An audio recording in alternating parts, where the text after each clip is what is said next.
Hello, my name is Benjamin Hewlett, and welcome to our channel, Death and Taxes. To quote Benjamin Franklin, the only certainty in life is death and taxes. Today I want to teach you about residential rental real estate. One of my absolute most favorite topics. Now I love residential real estate because of the tax benefits that are associated with it. Now, to start us off, there is so much potential here that I'm just going to scratch the surface, but I am going to try to give you the love that I have for this subject. Now, there are many tax benefits to rental real estate, and here we're only going to talk about the residential side. In a different video, I'll talk about the commercial side. But on the residential side, the first tax benefit, which is absolutely awesome, is the 121 exclusion. Now, the 121 exclusion is basically that you can convert a rental, or for that means just be your primary residence. You can take that residence and get a tax-free gain from it. Now, you have to have lived in the house for 2 of the last 5 years. So, for instance, I had a client who lived in a home for 2 years and then moved to another home and decided to rent that home for 3 years. Now, because he lived in it for 2 of the last 5 years, he was able to then sell that house for a tax-free gain. Now, that gain exclusion is $250,000 if you are single and $500,000 if you are married. So just a huge potential there to be able to convert either rental into a primary residence or a primary residence into a rental, as long as you meet the qualifications of the 2 out of the last 5 years, then you can get that exclusion. Now, there is additional rules that you can't have taken that exclusion in the last 2 years, but there are caveats around that rule. So if you have any questions about that, please write it down in the comments. But there are some great ways to get around that huge tax benefit of, again, 0 taxes, because you are excluding the entire gain. So the next amazing thing about rental real estate is 1031 exchanges. Now, 1031 exchanges are awesome because you can defer gains when you sell a property and then purchase a like property. Now, in a previous videos, I actually said that I was in the middle of one, which I am. I'm currently in the middle of a 1031 exchange, which means that what happens is that you sell the property. Let's say I got a $100,000 gain. Then the $100,000 gain has to go to what's called a qualified intermediary. And what that does is that money sits there until I purchase the next house. Now, there are quite a few rules, and you want to make sure that you follow them precisely. The first rule is that you have to pick out your like property within 45 days of selling that first piece of real estate or asset. And then after that 45 days, you have an additional 135 days or 180 days from when you sold the first property to then close on that property, on the like property.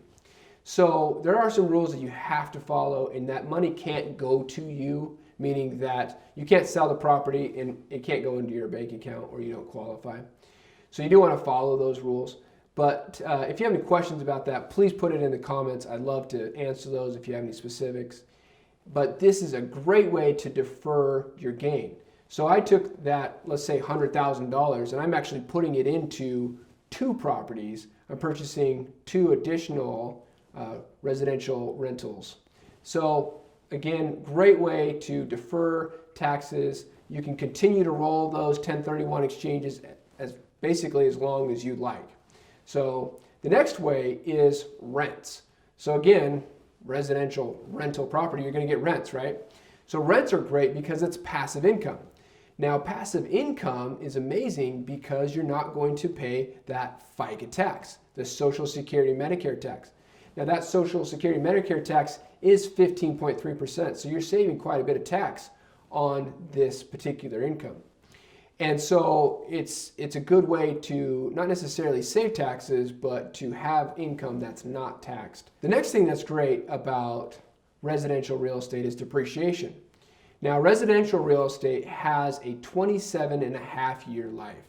And what that means is you take that, let's say $300,000 property, and you divide it by 27.5 years, and that's what you're getting as depreciation. So if it was a $300,000 property, then let's just say that that's approximately about 11 grand that you're going to take as depreciation. Now that depreciation is an expense. However, in actuality, most real estate doesn't depreciate, right? It doesn't lose value. So it's just an extra expense that you get to take and receive tax-free money. Just an absolute amazing way to get the benefits from the rents. The next thing that is amazing about real estate, which is actually true about almost all assets, but specifically it works best in my opinion, or most often with real estate, is there's this life insurance aspect to it.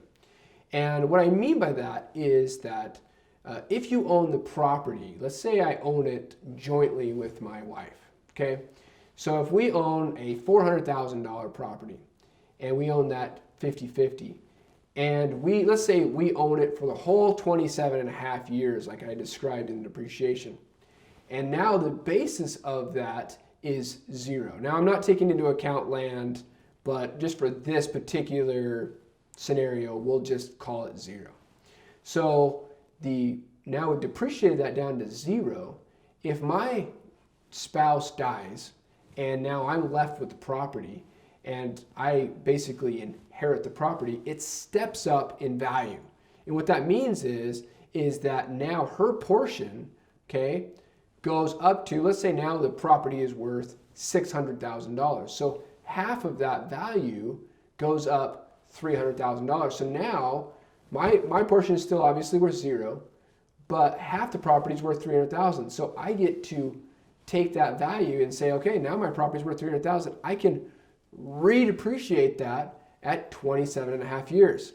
Just an amazing thing.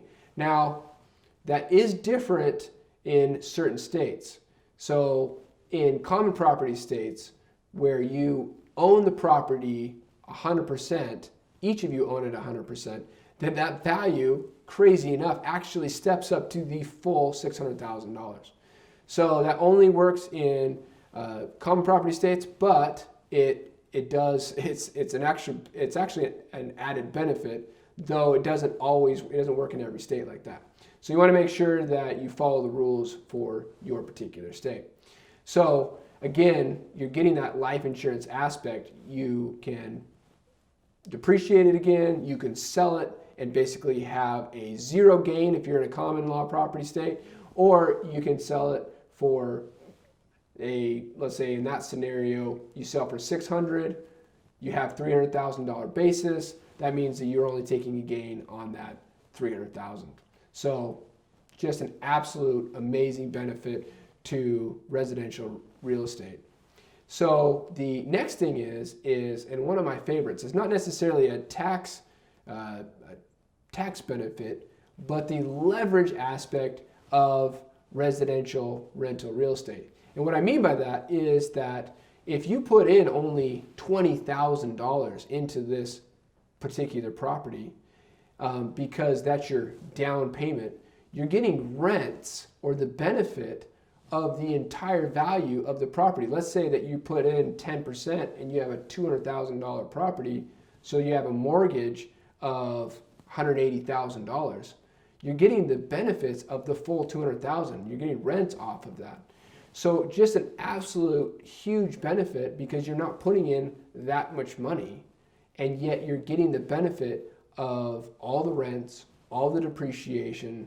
So again, just a really awesome product to make sure that you can get tax-free money or reduce tax money and get a huge benefit in terms of life insurance or the life insurance aspect of it. So hope you liked the video. Give us a like. Please subscribe. Thank you again for watching Death and Taxes. This video has been brought to you by ClickTax Pro. If you want a tax professional like myself to prepare your taxes at a fraction of the cost and time, download ClickTax Pro. See the link in the description below.